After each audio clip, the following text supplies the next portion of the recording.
Hello, everyone. We are live yet again, and this is going to be one of my authors' chats of the week. As I keep my eye out, there it is, for my co-host, we'll be talking about books, writing, publishing, and everything in between. And let's see if he sees the invite. We'll get things rocking and rolling. Good evening. My camera. You got this. I have faith. Hi. Oh, there we go. How are you? I can't hear myself in your. Let's see if I turn it down a little bit. Better? Testing. I can still hear myself. Well, I think unfortunately it's going to be a little echo. Oh. So I want to make sure I can still hear you. Testing. Yeah, there's going to be a little echo, I think. Okay, see, because I can't hear any echo at all on my end, so, but, sorry about that. Do you have headphones in? No. Oh, okay. Yeah, sorry. I'm not as fancy as you. Yeah. How are you, by the way? Been okay. Up and down. Yeah. I've realized, and I know we're gonna get super serious for a moment. For the American economy, it's hard because there's a big readership that's not buying as much.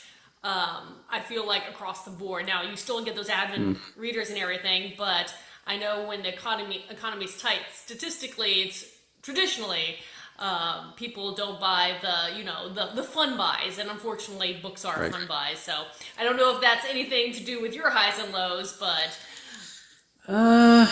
Mine, I would have to say lately has been, I rewrote the first Ultimate Agent book of my superhero series for like a 10th anniversary edition to release next year. My alpha team has gone through the ringer. Oh no. So like, I've lost some. I've been trying to get some older ones that did kind of step away back if I could. Feels like no one's reading it. There's only been like a couple people that started and then kind of dropped off. Yeah. I'm to the point where I've sent a document to my wife and be like, I need someone to read this. So that's been a bit frustrating. Well, But have you? I mean, I know you're on and posting all the time out for your videos. Have you ever, and I don't know again what you're comfortable with, asked either fellow authors that you know here or even some of your fans on here if they would be interested in being a alpha reader under your terms? Blah blah blah blah. yeah, I did reach out to a fellow author who's also a dinosaur author. And she's always said, send me whatever you want. So I'm grateful I was able to find her. Yeah, it's just been, I don't know, my ego took a little hit, I guess you could say. Oh, I'm sorry. It's like, no one wants to read my book. Oh. Well, I think, I see people cheering you on already, but I don't know. I'm like, because it's summer, depending, I guess, on who your readership is. That's if it. they have kids, they're probably, dealing with that. And there could be a lot of reasons why people may not have time. It's one of those things I always wish I could offer, being, a beta reader or something like that. But the problem is, I know I don't have a lot of time, and I'm a slow reader, and it takes me about a month to get through a single book. So I could never offer that because I would never get to everybody. Right. And I know life affects everybody. Like, I've had alpha readers step away because their life just was going through it. And I'm like, totally get it. If you need to step away, that's fine. Totally fine. I'm not going to be upset that you no longer... It's not that you don't want to read my books. It's just, I get you're going through a rough spot. Yeah. Well, as you're working your way through this 10th anniversary and these kind of revamp, so how much of it is changed from the first go-round, do you think? Would you say? Basically, I looked at all the characters and went, there's a way I would have written them now. Ah, okay. So I've upped the ante character-wise. I've given the characters more character. I didn't change the story. I just elevated it to Derek 10 years later. Ah, okay. Okay, I like that. So, it was so much fun even adding more character to the villains, the antagonists. Like, there's a scene where the Russian villains don't realize that one of the spies they were tracking, they were hoping would lead them to the spy base. And when they show up, that's when they realize that the spy's just on a date. And so Maximus, the Russian villain, if I want to narrate this, I have to get my Russian down pat. So I keep saying like vodka, vodka, vodka. And as the villain's about to make a threat, he looks over at the table and sees the tiramisu, grabs the tiramisu, takes a bite, and he's like, fight back, don't fight back, I don't really care.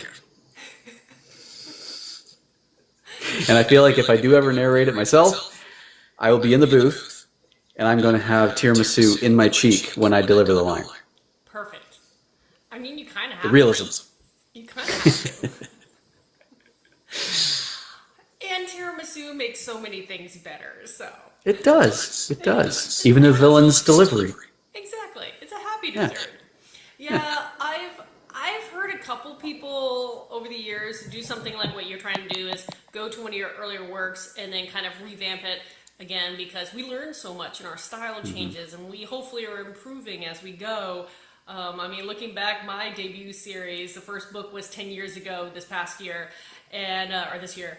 It's the 10th anniversary of that. So I'm like, Happy wow, anniversary. you know, I definitely would rewrite it very different now. Not to change the meat of the story, but just stylistically, there would be a lot of changes. But on the other hand, I'm that person that always sees the shiny new story, and I'm like, I don't know if I could ever go back and do it. It's really neat, but I don't know if I could. And to a degree, I'm happy I went back because there was an aspect of there's Maximus, but he works for another character called Constantine. And Constantine basically runs this, can I say this word on TikTok? Terrorist organization. Yeah. And my wife was, because I would write a scene, even with the rewrite, and then read it to my wife. And I got to this one scene, and my wife went, but it's missing the why. Why does Constantine truly have Maximus wrapped around his finger? And I went, of all the detective and mystery shows that I've watched, why did I not think of that? Yep. And it was like that pure moment. I went, okay, yeah, I know how to fix this. That should have been in there 10 years ago. No, I mean, it is a cool thing because, again, you can expand upon things that you're like, man, I wish I went into that, or because, you've gotten to know the characters over the years and everything, that you know a little bit more about them, so you can give better hints and things of future stories and tales. With this revamp, are you going to do a totally different cover? Is it going to be the same? Is this like an alternate reality version, or is this just version 2.0? This is version 2.0. It is going to say on the front, 10th year anniversary edition. Oh, I like that. My plan is, hopefully, so my cover designer, she's not necessarily like a, how do I put this? She's not entirely like a create something, like draw it from scratch. Like she'll use the stock photos and everything and make it work. Yeah, I'm hoping that we can find an actual superhero like chest and put the UA logo on it.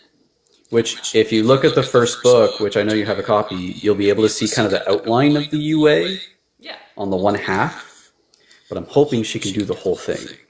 Ah, over the chest. And then it'll have the Ultimate Agent 10th year anniversary edition. I like that. So I'm very excited to be like, hopefully like a true superhero book. Fun. But try to keep like little spy aspects in there if I can. I like that. I do like that. That's fun. That's a nice little... So, and then if there's like, you know, someone that just loves to look at chest and abs, but with a super suit over top. We got that too. We got that. This isn't a romance book, but it's got chest and abs. Yes, absolutely. No, that is fun. Is that something that you would want to do for your other works? Is go back after a number of years and do an anniversary edition? I mean, do you like this process enough, or is it kind of, you know, you feel like it would get a little old, always going back to a work, you know, a decade later? Well, my hope is that by releasing the anniversary edition, that it will reignite some interest in those characters. Because I'm going to be honest, ever since I joined TikTok back in 2021, all I really advertise is my Dino Riff series. Yes. That's the I don't give my superhero series as much love. Yeah. Though I do love the story, I love the characters. But I feel like now, I love them so much more. Yeah. And I'm hoping that for the original readers, they'll be like, oh, let's see what he did. And then for the new readers, be like, oh, hey, this is a superhero book, but it's anniversary. There has to be, because there are so many like specialty days, there has to be some international superhero day. And if so, I feel like that would be some fun way to promote this particular series of yours. Yeah. I forget which day of the year it is.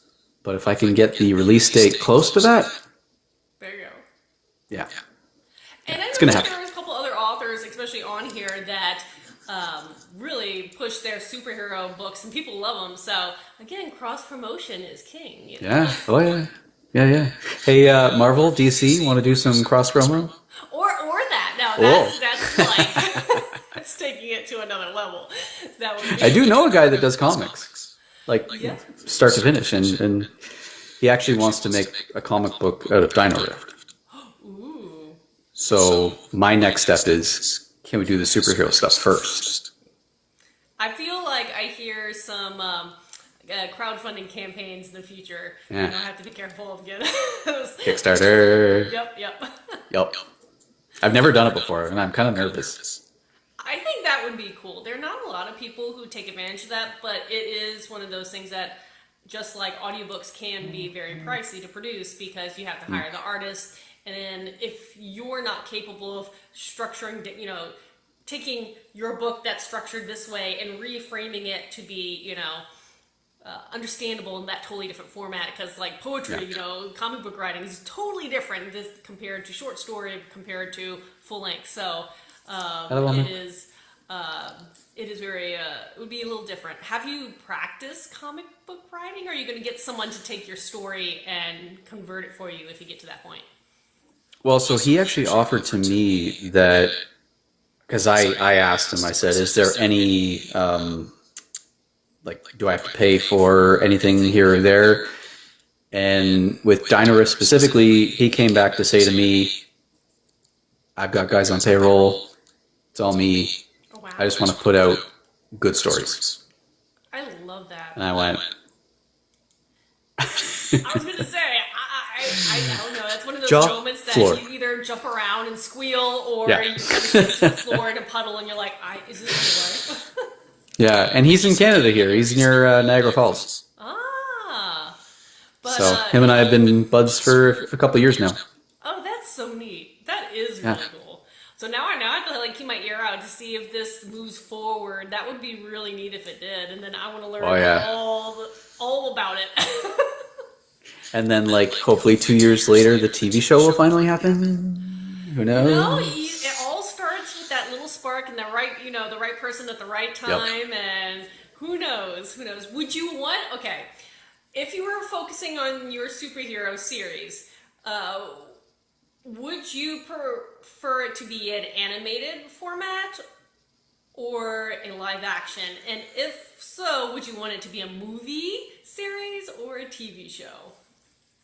Well, so Dino Rift itself was pitched for a TV show live action. Ooh, okay. I knew it was pitched for a show. I Back didn't know last beyond year. that what it was. So Yeah, so, I mean, animation could still work, but I think live action dinosaurs is like the dream. yes, yes. And it's like we've had Primitive War come out, and then the studio that did Primitive War just released a teaser for Dinosaurs of the West, which is like old Western with like cowboys riding velociraptors and stuff like I saw that. And it looks amazing. Okay, you didn't see it. I saw it and I was like, I should have said that to Derek. So that's actually being done with Kickstarter. Oh, I did not know that. Yeah, I was like, this looks really cool. Yep. Which the one author that told me to send her whatever I want to check over it, she was like, I was about to write a dinosaur western. And I'm like, well, maybe you should watch it. Make sure you don't copy anything. Yep. Well, I was gonna say, I don't know. I think those kind of alternate reality fusions are just so much fun. And then, did you see the trailer for The End of Oak Street? Sorry, what was that? The End of Oak Street? Yes. Okay, I'm all Anne about Hathaway, that one. Ewan McGregor. My husband is like, I don't know what to think, and I do see that comment for you asking if your books are on available. They definitely are on it. Where online are they found? They are found on Amazon. You can also get signed copies from a Google link in my profile. The linky. The thing you click in the bio. Yes, sorry. There's certain words I should not say on No, TikTok. it's okay. I hit it all the time because I'm just like, and these things, you gotta do. I'm terrible at. I usually say the schmink in my schmile. Or that one. Yeah. Yes. Yeah, that works too. But yeah, for your superhero one, what would you want then?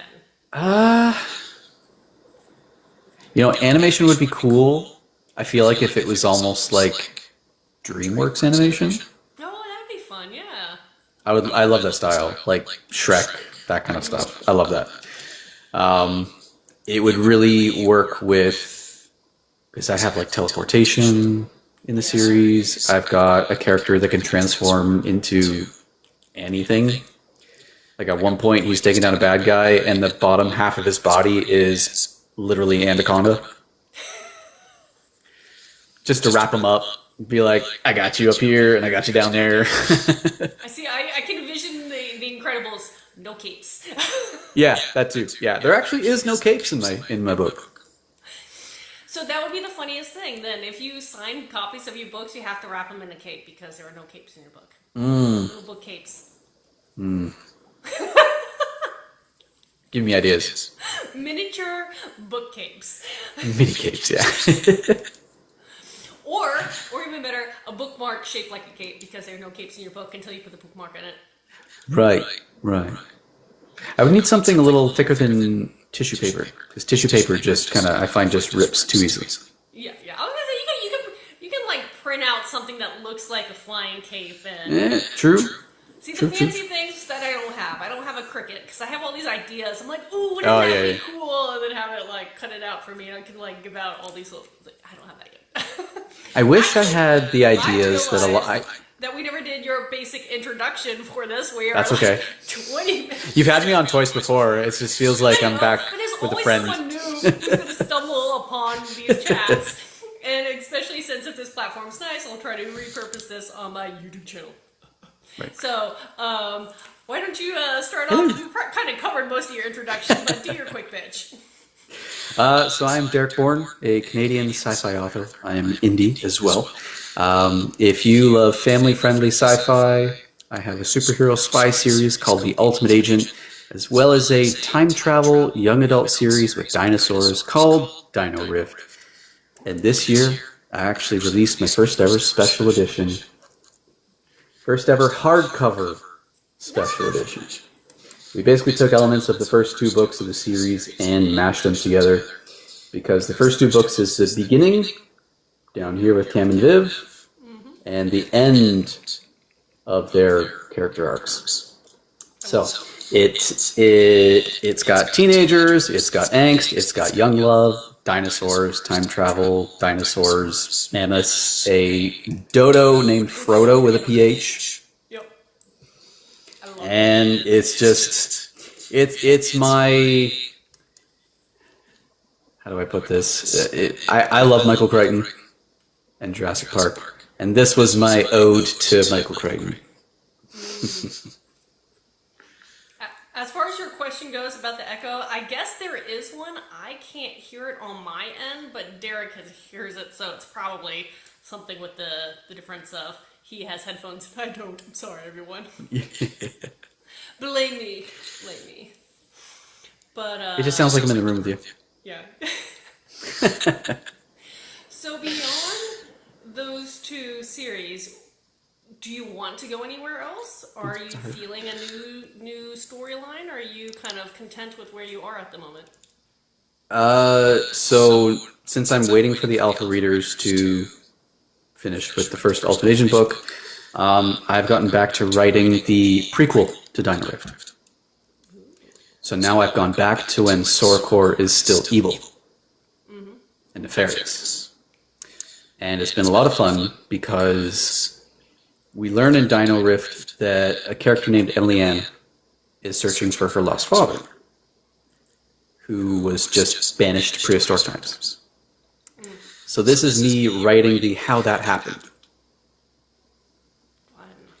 So it's basically he gets hired by Sorkor, realizes how shady they are, is trying to prove a couple points about things, and Sorkor ends up not liking it so much and is just like, bye. I like prequel stories. It just allows It's you fun. to expand on the worlds that people have grown to love.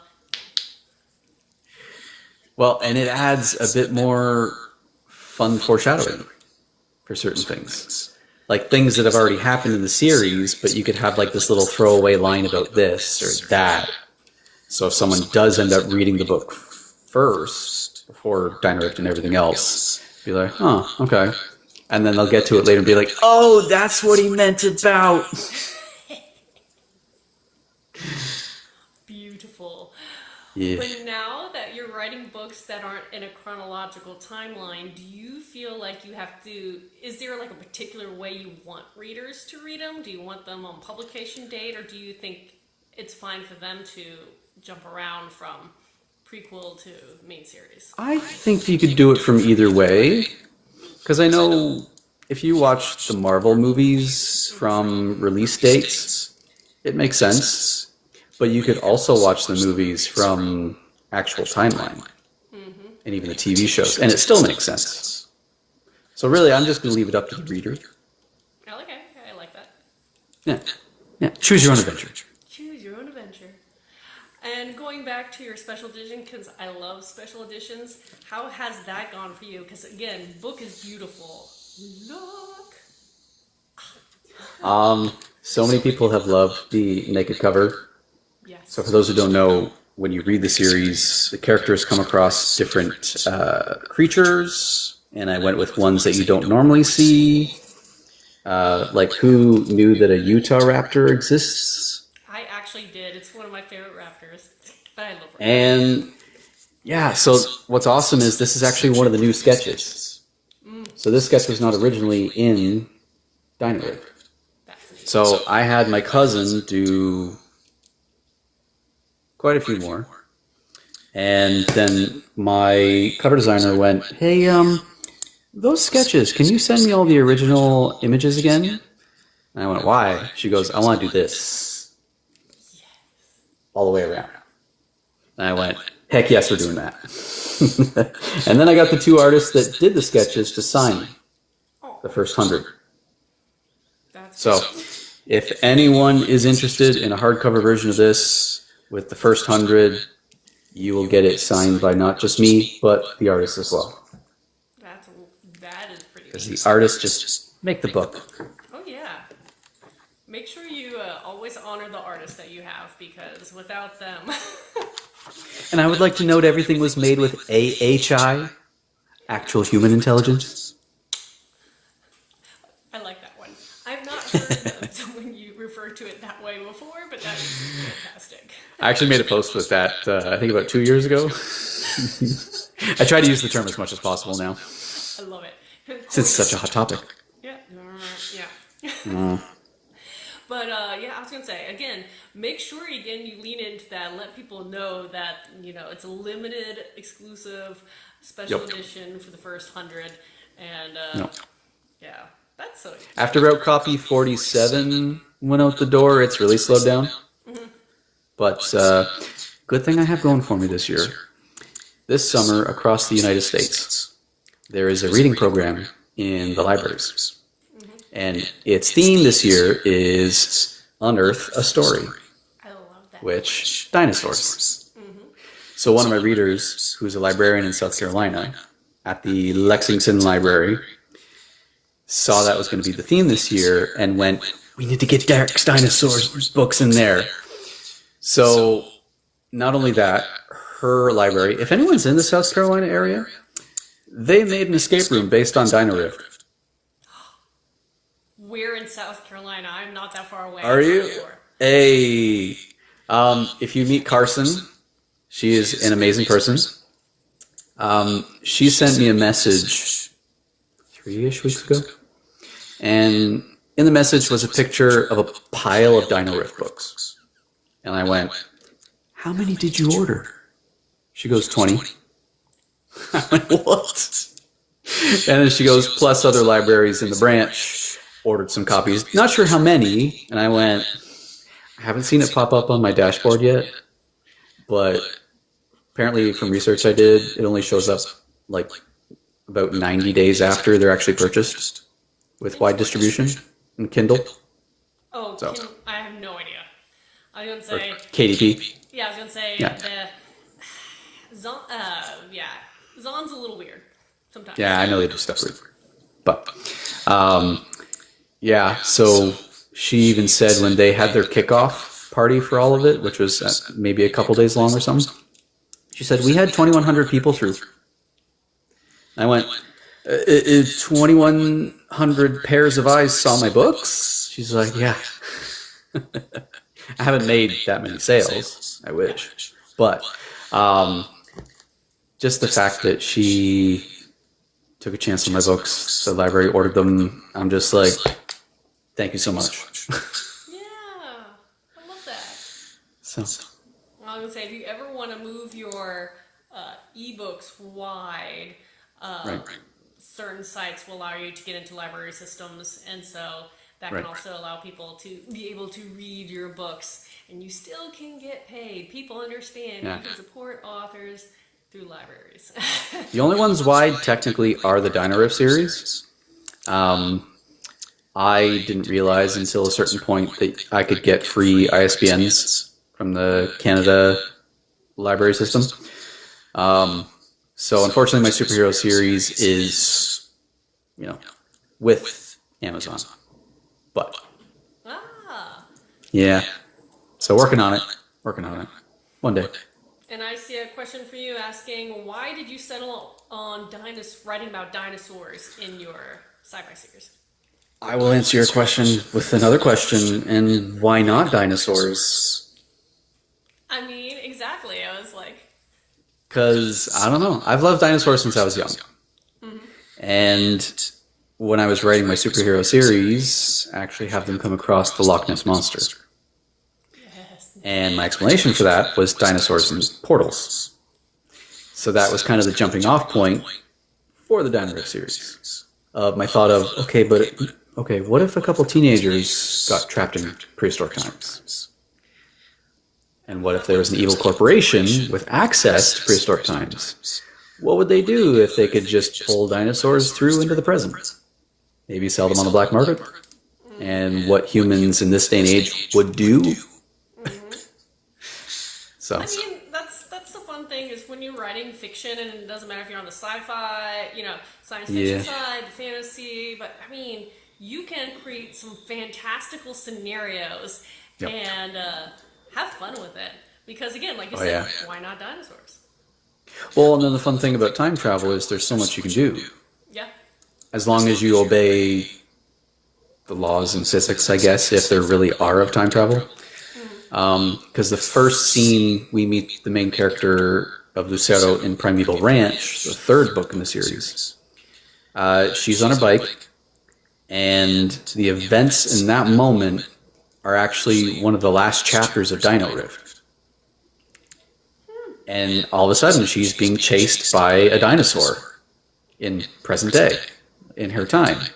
And as she's trying to bike away from it, she goes through a portal, and she witnesses what's happening in that last chapter. Oh yeah. I like And then ends up back in her present time. So for those who have read the first two books and see that scene, they're going, he went back to that moment? Love it.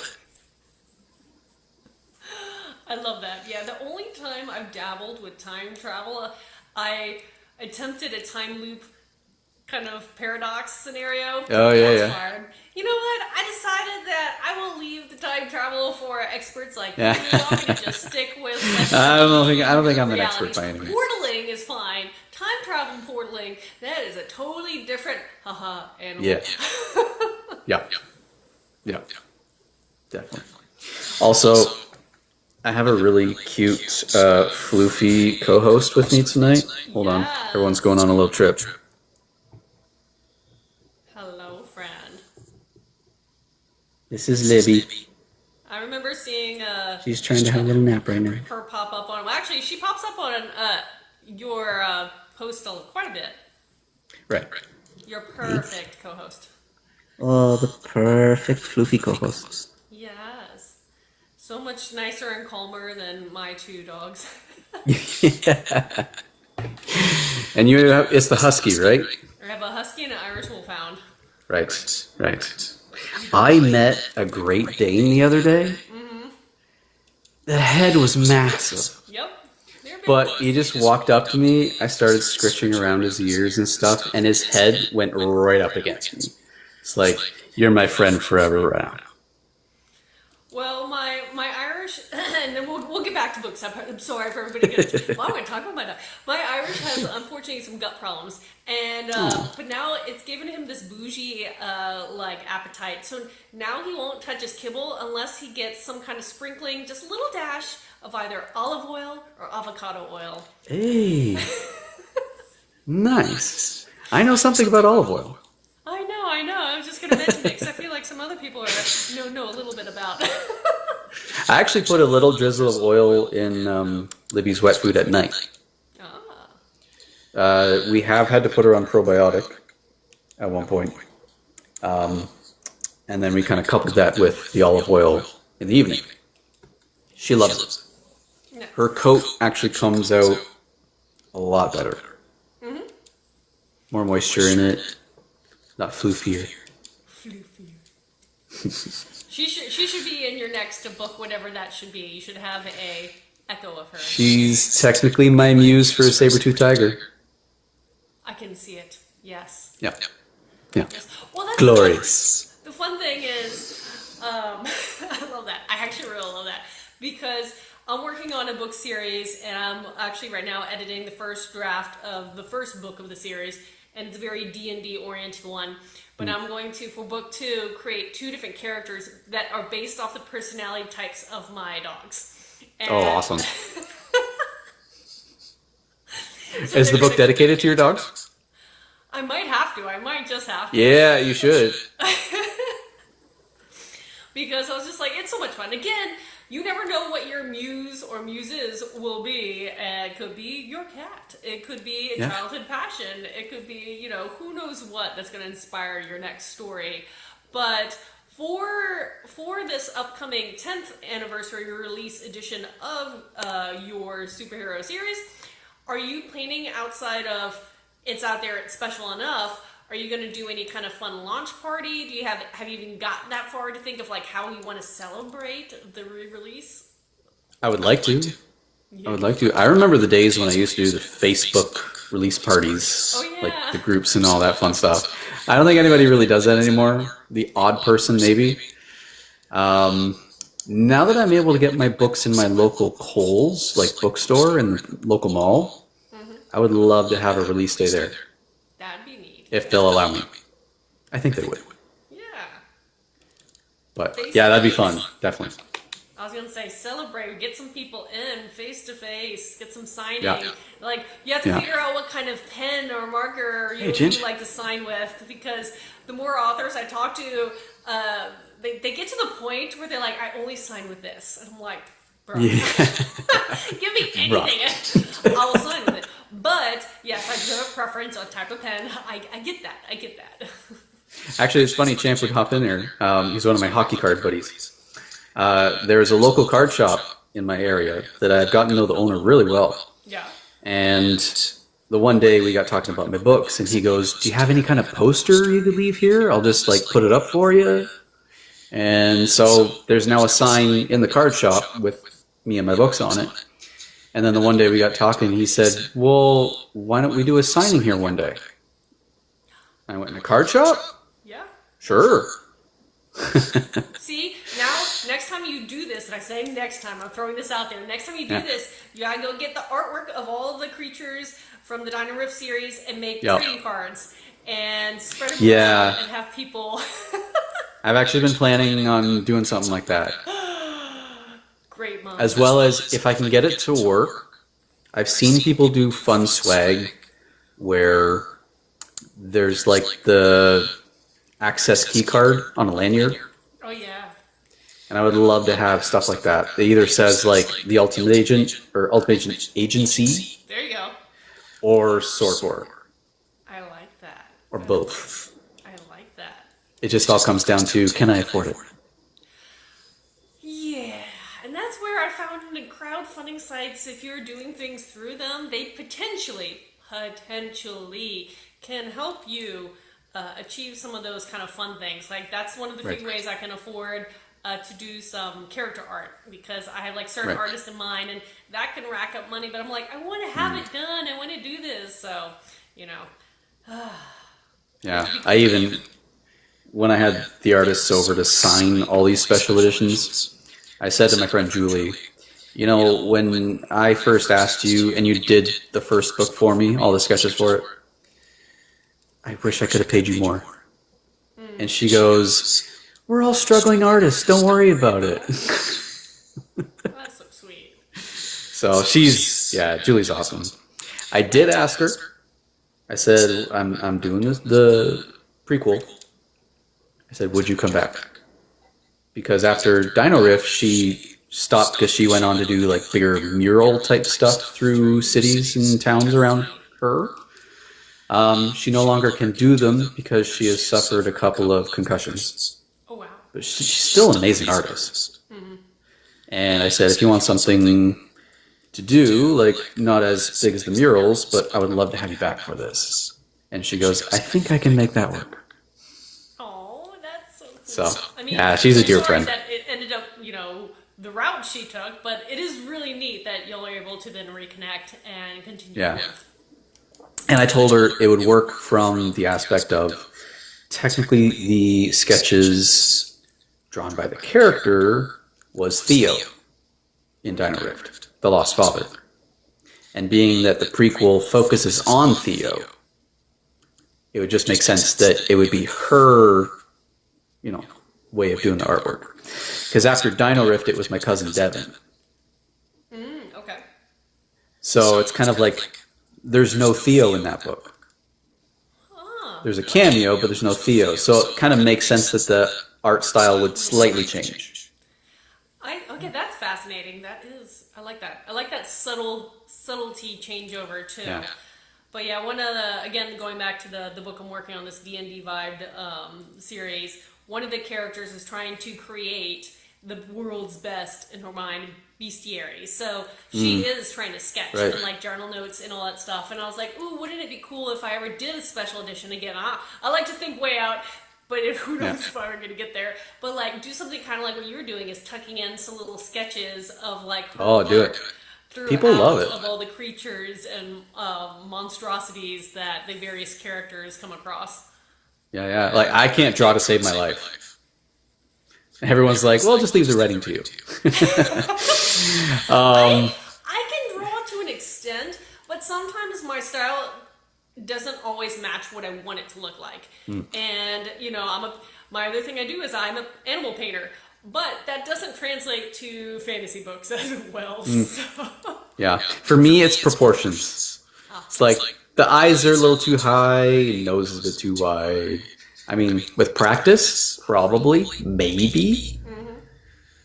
But I want to put my time into writing. Exactly. I mean, again, it's how you can allocate the time you need and allocate the jobs you need done to the various people. Yep. Again, it's that affordability and time. Yep. How do you make it all work? Yeah. Ooh, another crazy thing lately. I am 33 Zon sales away from 3,000 lifetime. Cool. As of today, I'm 33 away. I got to post about it again, and I will. But it's exciting. That is exciting. Okay, now are you going to celebrate? How are you going to celebrate that? I like celebrate achievements. Even if it's, I'm going to sit back and drink myself a cup of tea. I don't care what you do. Do something. I mean, I have my favorite whiskey. See, there you go. Brady! That's what I'm talking about. Yeah, probably something like that. I don't know. Maybe go see a movie or something. I haven't been out to see a movie in a while. I hear there are a couple dinosaur projects in the works. Oh, I'm definitely going to see End of Oak Street in August. That one, okay, yeah. That, again, literally, when I saw that, I really almost sent you. I was going to be like, how can I find this trailer and send it to you? I'm sure like everybody did the same thing when they saw it too. Well, and the crazy thing is, it feels kind of Dino Rift. Yeah. It might be that Because perfect time it's for that kind of concept then, people get really excited about it. Be like, if you like that, see, marketing, if you're excited about this movie, but you can't wait for it to be in the theaters, check out this book series. I did that with Jurassic World Dominion when it first came out. And I was like... Keep doing it, if you like the great thing about Dominion was that it had the Giganotosaurus, the Therizinosaurus, and the Quetzalcoatlus, the flying pterosaur. And in a video I did, I went, okay, so if you want to see these 3 dinosaurs early, read Dino Rift. Yeah. Because they're all in Dino Rift. Take the thunder. No, so for those who have seen the Cloverfield movies, this new End of Oak Street is technically a sneaky sequel into those movies. What? Okay, definitely have to get this because that world, that universe complex. And J.J. Abrams. Okay, wait, now think about this. But yeah, the whole catching the high. It's like right now because the Odyssey is coming out in cinematic form. And since my upcoming release that I'm going to start doing on my crowdfunding for the summer is my retelling of Greek myth, I'm like, if you like this, guess there what? you go. You're going to enjoy another epic sea voyage based on the generation before Odysseus. And right. I was just like, get ready. Marketing. Well, so for those who do know the Cloverfield movies, you had the first Cloverfield with the big monster. You had 10 Cloverfield Lane, which was very mystery thriller kind of slow burn, right? Yeah, definitely slow burn. You had the Cloverfield Paradox with the I always forget the name of the machine that they use on the space station. I literally saw it like when it came out, and that was the last time I saw it. I should probably rewatch that series. It was like some kind of fusion machine that they talked about back then that actually is almost a real thing now. It might be. Like I said, I saw it right after it came out. And the thing is, with that movie, in the Paradox, they mention that when the experiment happens, it causes havoc with time and portals and dimensions, which is how the monster got pulled into our world in the original Cloverfield. But also in that movie, they mention that 5 neighborhoods just disappeared. End of Oak Street. You've got an entire neighborhood get time displaced to prehistoric times. The only thing that gets kind of muddled with that is that Warner Brothers does not own the rights to those movies and that universe. But J.J. Abrams is still producing. He's an interesting dude. He is. He's interesting too. But he's been able to connect these things because also the family in End of Oak Street is the Platt family, and there is a Platt character in one of the other Cloverfield movies. So it'll be interesting to see how he tries to tie it all together, if he can. Okay, now I have to like rewatch the Me too. 3 before I go in. Okay. Yeah. I have my to-do list after today. Let me ask, actually, looking up at the clock, I know this is that time of the hour where things are going to start running by, and there are a couple things I always want to make sure I touch on, particularly, again, if I'm able to repurpose this video later so people can find and follow you. Where outside of Book Talk can you be found? Website, newsletter, other socials? My website is derekborne.weebly.com. I have not paid for the full domain yet. Trying to save money. You can find me making a fool of myself here on TikTok. Yeah. Most of the time. Just to fool myself. Getting books thrown at my face and all that fun stuff. If you are local to Southern Ontario, you can find me at an olive oil store, literally called the Olive Oil Co. My parents own it. I will give you a tour of our store. And my books are sold there too. Hey, So. you know, if I ever make it up that way, I do love olive oil stores. Do it! I'm not going to just pop in. But, Yeah, actually, Libby, that you did the interview with us in our podcast, she is planning on doing a Canada tour. So we're hoping because her narrator actually lives in the town 10 minutes away from me. what? Yeah. Small world. So, and actually, I've seen his book beside mine at the local Kohl's in the mall. Huh. So, Small Yeah. world. That's neat. now we're officially book bros now. So you mentioned also about potentially narrating your own audiobook. Is that like love to. something you want to do? Are you trying to do? Is this like a dream? Like where in that range is that idea? So, in talking to Michael, Libby's narrator, he has what he calls his narrating shed out in the backyard. And I have chatted with him a little bit and just asking, like, how much would it cost, you know, if I were to come over in your off time when you're not in there? We just got to figure out some details with that. If I'm able to, and it does work, I would love to even narrate it on TikTok Live. Ooh. And give people the sneaky sneak peek. I've seen that happen. I've seen some of the narrators on here do stuff like that. I'm never going to narrate my own books because every character will sound like this and everybody will.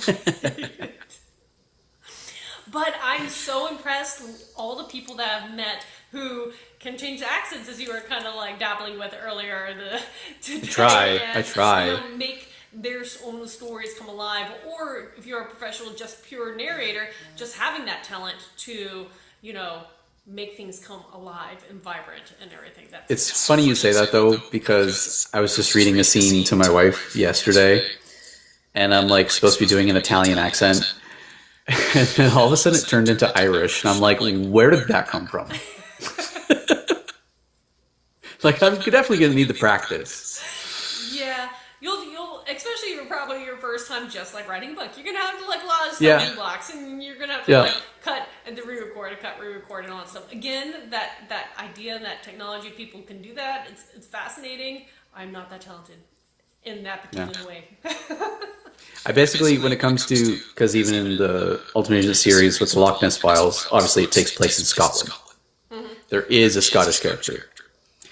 What I have to do is, I have to go to YouTube and watch David Tennant from Doctor Who, because he is Scottish, Yep.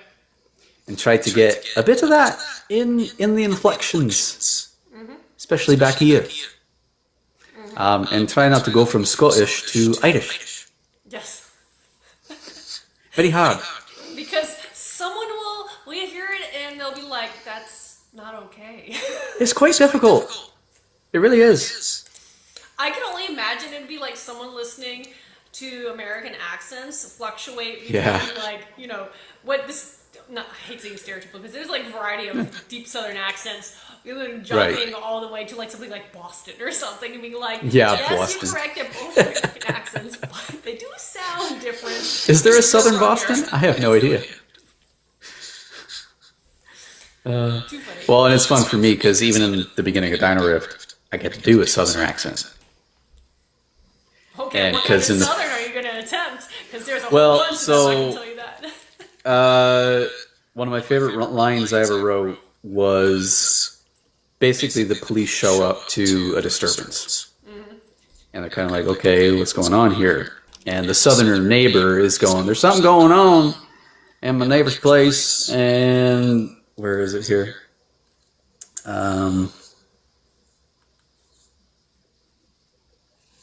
Yeah. The rookie took a quick glance behind. Having 8 others watching his and each other's backs helped ease his mind. Depends. In hopes of getting more details, the superior officer marched over. Sheriff Martin Danbury, can you describe this animal? Unlike anything I've ever seen before. Those 6 words fueled the tension in all the policemen. Danbury pursed his lips. How about anything that might help us figure out how to take it down? The southerner revealed a crooked grin. It's damn quick. That's it? Now that you know, you'll need to make sure you're quicker. I love it. Humor. So, I need to get yeah. better at writing humor. I say it. I want to be better. I don't feel I'm good at that particular type of. Well, and there's humor in how just using the English language in certain ways. Yeah. Because there's a scene in Dino Rift 2 where Viv is separated from everybody. But she ends up coming across one of the ex-Sorkor, like, head honcho guys. And she's literally sitting cross-legged on the ground. And the way I wrote it was that she sat her ground. She didn't stand her ground, because she's not standing. But she sat her ground. And I've had some people message me and be like, this was smart. Yep. Never thought about this before. Yep. I'm like, I'm always thinking about the outside. I love it. The little things. It's so Especially fun. the things that make people pause and they're like, huh. Yeah. Fantastic. One. Yeah. That is And it's so simple. simple. I love it. Yeah. So also, let me ask, since again the hour's speeding by, I know you mentioned where your books are and what formats are they? Because you said ebook. You now have one fancy hardcover for a special edition. One with so far. possessed cover, and So then far. paperbacks, correct? Yeah, so ebooks for all my books, soft covers for all my books, including the special edition. There's a soft cover of that too, if people can't afford the hardcover. Hardcover of Dino Rift and Sorkor. The only books on Audible or audio so far is the first and second Dino Rift books. I'm hoping to get Primeval Ranch done. David! Hopefully I can get Isabella back to complete the Dino Rift universe. I do have plans to expand the characters in the Primeval part of my Dino Rift universe. Potential title of Primeval Empire. I like it. Possibly part 1 and part 2. We'll see what happens. I have big plans. Big plans. I love things. The more I say Primeval Empire, it just has a certain ring to it. It does. I like it. So I ran it by another author friend, and she goes, I like it depending on where you're taking it. And I went, okay, well, let me tell you what I'm about to do. Haha. So it's exciting. It is exciting. It's going to change everything in my universe. Okay, I do love big twists and changing this up. So, Huge. do you have, at this point, again, it can change, what would be your goal for books in your universe you're expanding? Like, do you have, like, a number? Like, ooh, I think I've, like, let me word it differently. How many books, potentially, have you already come up with concept ideas of for? that. So technically, if you want to count the special edition, that's book number 13. Which still is insane to me. So Primeval Empire Part 1 and 2 would be 14, 15, but the prequel makes 16. I feel like there's the potential of at least 20 Nice. in this universe. Because I think I've mentioned before, even in an interview with you before, my heroes come across Bigfoot. You did, yes. But in that one, there is a Bigfoot child. And I still have the idea of, what if a young adult Bigfoot wants to enter human society? Yeah. I have so many side characters that I could do stuff with. Oh, yeah. Including, in the Dino Riff series, I have now teased a couple of times a bug collector. Like a prehistoric bug collector. Huh. Which prehistoric bugs were huge. A lot of them, well, quite a few of them were huge. Including, I will be writing giant spiders in one. Not like as big as a house, not like, what was that movie? Eight-legged freaks. Eight-legged freaks. Yeah, not that big. Not that big. Like the smaller of the big ones is basically prehistoric size, where it was like 2-foot leg span. Well, there is that called one Megarachne. in, I think, Australia that's still pretty huge. That one's pretty big. Yeah. I forgot what that one is. Yeah. I was actually just reading before this interview that there is a newly discovered spider in Australia that the way it actually gets its prey is it catapults them, what was it, 140 times stronger than gravity? Something like that. No. I was like, holy crap. What? Why did I miss You just that? imagine this little prey. Do. So the book, now I'm angry that I didn't know about It- it. So the book, one of the other, I'm hopefully releasing two, at least kind of launching somehow 2 books this year. We'll see. But my continuation for my YA Portal Fantasy Isekai, one of the realities deals with essentially a world where insect-like entities are very large. Oh. And so I have Yes. my hybridized, human spider groups and human scorpion groups, but I base them off of actual capabilities of certain types of either scorpions or spiders.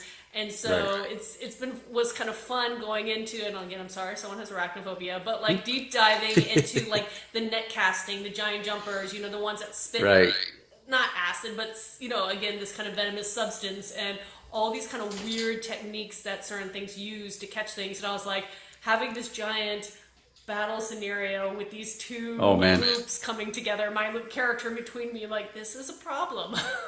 That's cool. Do you have the ones where they like hide under like a leaf or something in the ground and they just pop out and... Yep, and that one actually appears in my first books, though. Oh, okay, cool. My main character's experience. Trapdoor spiders, is that what they're called? She interacts with one, and then so she comes back, and then you actually deep dive in the various cultures of the 2 different peoples and everything. But I know the hour is about to be done, so let me ask you. And I did not know that there was a movie for Steven Spielberg. Yeah, Spider Horror. But let me ask you. Is there anything you wanted to cover that we haven't covered? Any question that you wanted to ask that we haven't asked? Because I know we're hitting that end of the hour, but I want to make sure we cover everything you wanted to talk about since our last chat. I think we've pretty much talked about everything, all the updates. I mean, the special edition's the biggest, newest thing, really. I was going to say, everything from the dust cover to the actual hardback part of it, I mean, that is such a stunning special edition. It's a hefty book, too. It's weighty. I love it. It's one of those perfect... I'm so happy with how this turned out. It is gorgeous. And is that one available online as well, or is that one just through you? Because I know, like, for me, my special editions, you have to come to me to get. So... where can people get? Yeah, so you can get the signed copies through me. Through you? Okay. I like it. I remember the first... I think there's a little delay. Yeah. And the first 100 get signed by the artist and you. First 100 are signed by me and the 2 artists. Fantastic. Yeah. Otherwise, you can get unsigned copies from Amazon. Yeah. You could always do that, but signed copies are so much better. You could. Yeah. Yeah. And then you'll know you especially have among the 100 because I numbered each one in the bottom Bam. corners. Oh, I like that. Yeah, I was going to say, because there are some people that do the special limited runs, and it makes it, one, more believable, because sometimes I question things, like, did you actually limit it, or did you, like, Right. Yeah. So when you sign that, it's like, in the art world, you have those signed numbered proofs, and Right. it becomes more special when you get that, that collection versus something that doesn't have numbering for a limited run. But, anywho, fun fact in the art world. So... Thank you so much. And other than the sketches, yes, I did write a bonus chapter for the special edition. Ooh. Wait, is this tacked on the end or tucked in? You'll have to read it. Evil genius laugh. Well, it's funny because when I went to combine the two together, I went, okay, do I have something that goes between or at the end? And I asked a couple of my readers and fellow authors that also love the series. Yeah. And then, there's something I always wish would have been in this one spot. Perfect. And so I decided, yeah, this actually adds more to a certain character's arc. I like that.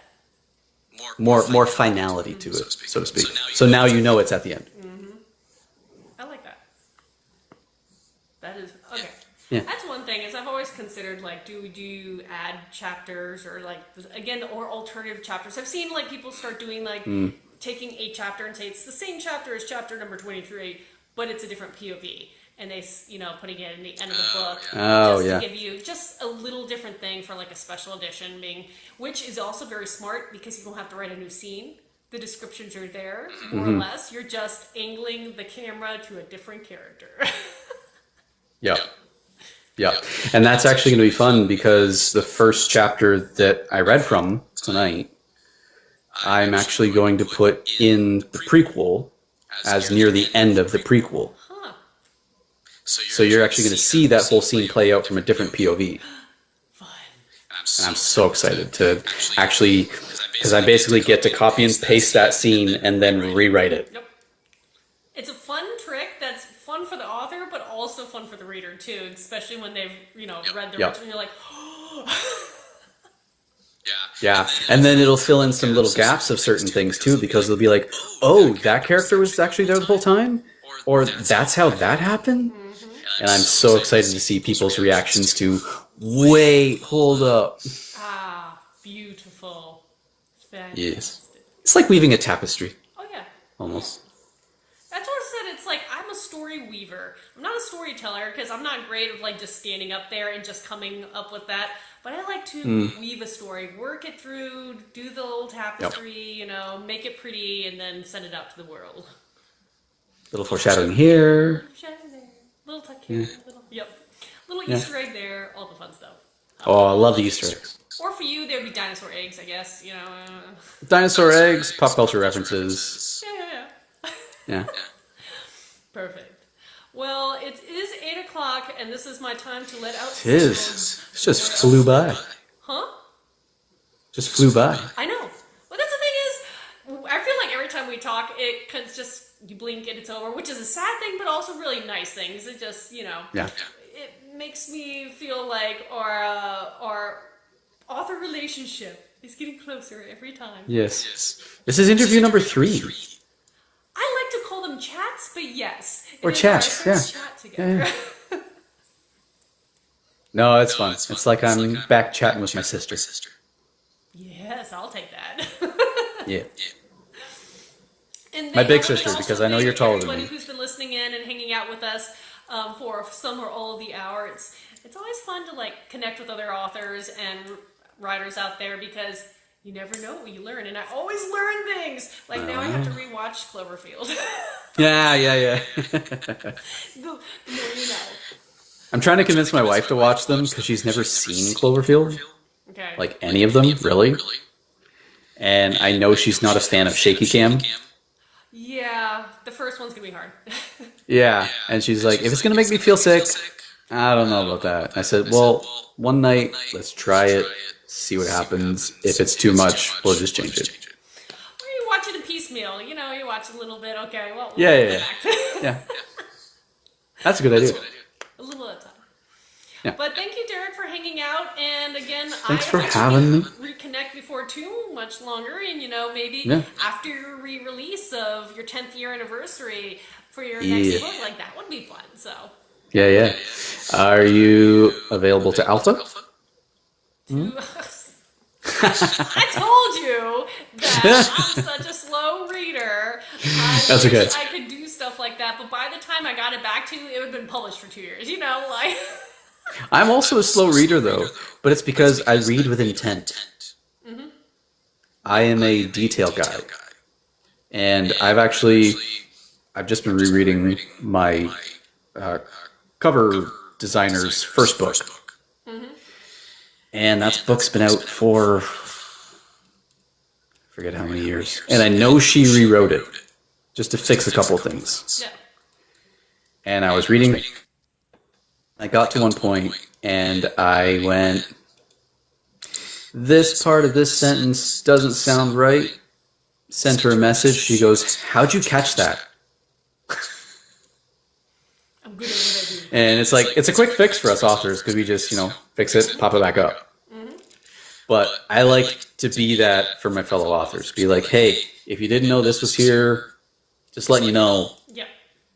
Be like, thank you so much. Yeah, because there's always going to be something that slips through. Doesn't matter if there's 1,000 eyes on it. Something's going to happen. Maybe it's a missing period. Maybe it's the wrong word or a misspelling. No. Or duplicated paragraphs. Weird things happen, man, at foreign Yeah. so.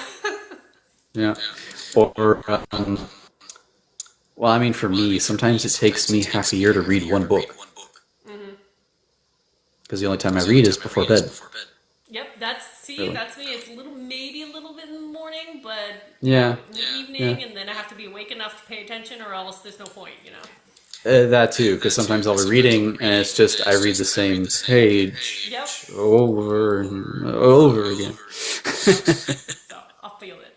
But Yep. yeah, so the answer, unfortunately for me, is I know I won't be able to That's okay. do what you need in your time frame. But All good. really do appreciate the offer, and if life ever changes and I have more time and effort to do that, that would be Okay. Okay. All right. But I must bid adieu. I'm starting to hear, I don't know if you can hear the little footprints bouncing around upstairs, but I can't. No. that's okay. That's probably for the best. Don't worry. I won't do the husky noise to try to get its attention. No. It's still a quiet husky? Yes. Okay. Keep it that way. We're keeping it that way. But, I'm evil. I'm sorry.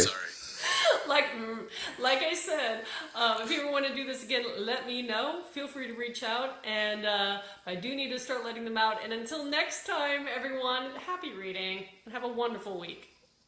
Bye, guys. Bye.